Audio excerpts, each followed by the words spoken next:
তৃণমূল ঘনিষ্ঠ ব্যক্তির ওটা বাড়ি না রাজপ্রাসাদ?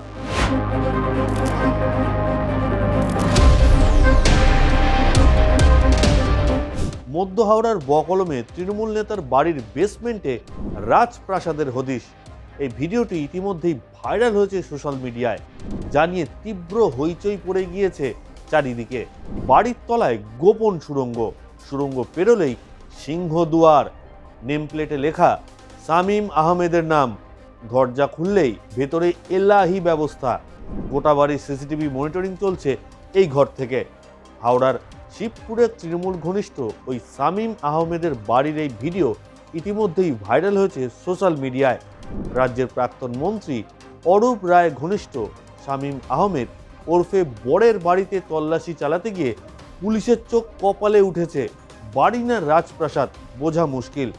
বাড়ির ভেতর দিয়ে নেমেছে গোপন সুড়ঙ্গ।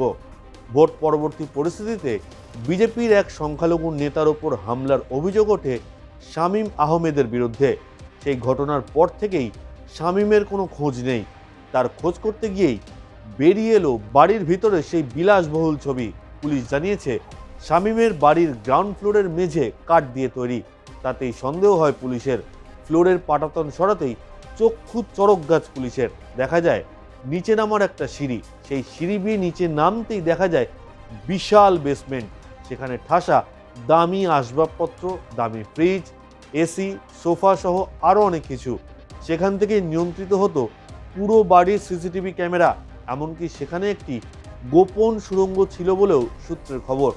তল্লাশির সময় পুলিশ একটি মোবাইল বাজেয়াপ্ত করেছে।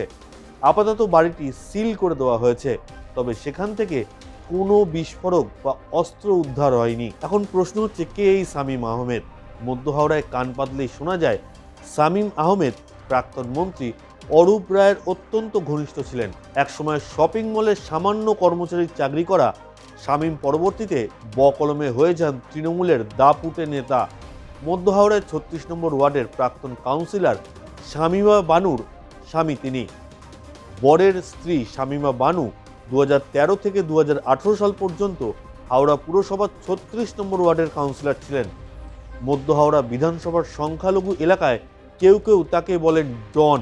মধ্য হাওড়ার শিবপুর থানার অন্তর্গত ৩৬ নম্বর ওয়ার্ডের বেতাজ বাদশাহ শামীম আহমেদ ওরফে বোরে। তৃণমূলের ছত্রছায়ায় দীর্ঘদিন ধরেই এই এলাকার দাপট চালিয়ে এসেছেন মধ্য হাওড়ার প্রাক্তন মন্ত্রী অরূপ রায় ঘনিষ্ঠ বোরে। ভোটের ফল ঘোষণার পর চওড়াবস্তি এলাকায় অশান্তি হয়।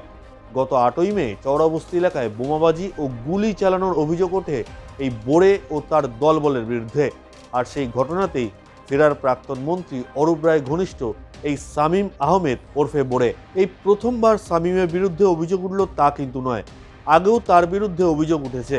রামনবমীর শোভাযাত্রায় হামলা চালানোর অভিযোগে এনআইএ তদন্তভার নিয়ে গ্রেফতার করেছিল এই বরেকে।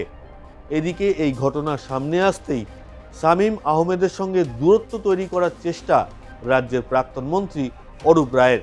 তিনি বলেন, মধ্য হাওড়ার প্রত্যেক ব্যক্তি তার ঘনিষ্ঠ, তবে কেউ যদি অন্যায় করে থাকে তাহলে পুলিশ অভিযুক্তের বিরুদ্ধে দ্রুত ব্যবস্থা নিক।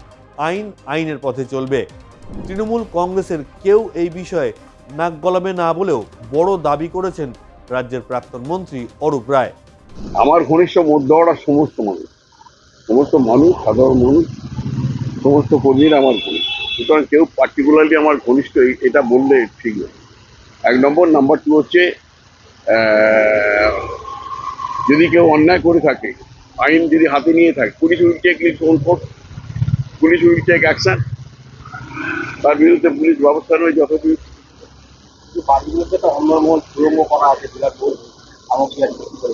সেটা তার ব্যক্তিগত ব্যাপার, সেটা আমি বলতে পারবো না।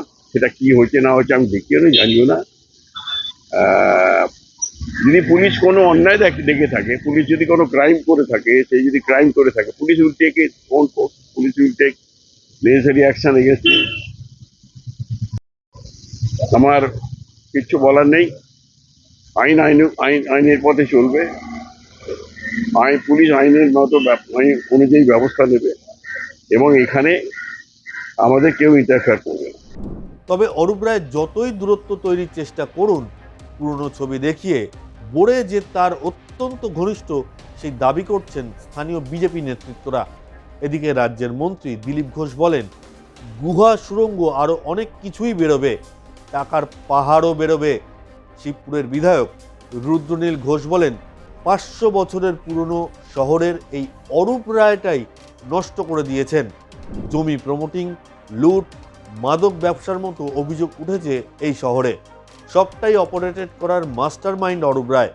পুলিশের ওপর চাপ তৈরি করে রেখেছিলেন। শামীমের মতো হাজার হাজার অপরাধী তৈরি করেছেন তিনি। ক্ষমতা বদলের পর এলাকায় বাদশাদের রাজ্যপাট ভাঙছে। তবে প্রশ্ন থেকেই যাচ্ছে, রাজনৈতিক ছাতার তলায় এতদিন কিভাবে গজিয়ে উঠল মাটির নিচের এই সাম্রাজ্য? এখন প্রশ্নটা হচ্ছে, রাজ্যে পালাবদল তো হয়েছে, রাজ্যে পালাবদলের পরপরই সমাজবিরোধীরা নিজেদের জার্সি পাল্টে ফেলে। এরকম ভুরি ভুরি কিন্তু অভিযোগ আমাদের সামনে অনেক রয়েছে। তাই মধ্য হাওড়াতেও এই শামীম আহমেদ বা বোরে বা তার যারা ঘনিষ্ঠ তারা জার্সি ফেলবে কিনা, জার্সি পাল্টে ফেলবে কিনা, এটা কিন্তু এখন বড় প্রশ্ন।